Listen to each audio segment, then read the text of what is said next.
ធម្មជាតិពិតៗនេះស្នាដៃម៉ាក់និងកូនប្រសានេះថៃកេះស្លាក់ដៃកូនប្រសាថៃស្ដាមម៉ាក់នេះថៃកេះ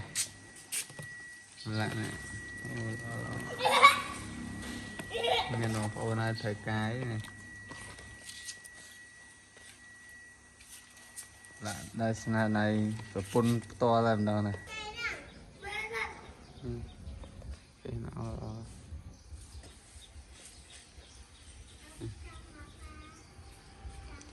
តែកែទលេបានហើយថៃងៀតតែស្ដោប្រឡាក់ដោយស្នាដៃម៉ាក់ផ្ទាល់ហ្មង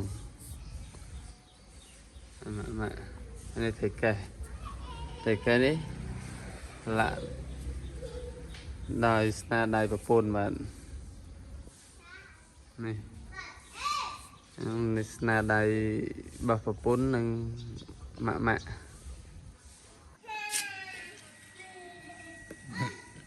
មានទេហ៎មើលលើក1 2មើលអត់លើកមកអូណែ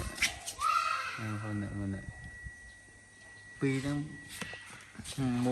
2ហ្នឹងស្រួលចូល2ខាំអីណាអូន1មួយខាំជាងអីមិន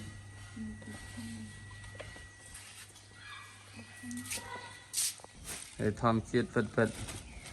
នេះស្នាដៃម៉ាក់និងកូនប្រសានេះ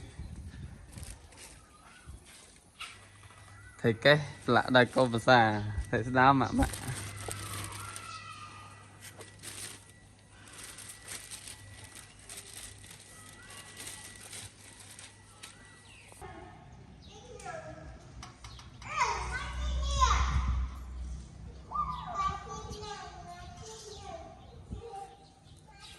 នេះបាទ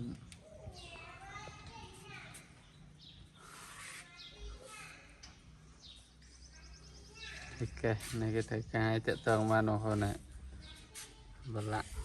នៅស្នាដៃប្រពន្ធផ្ទាល់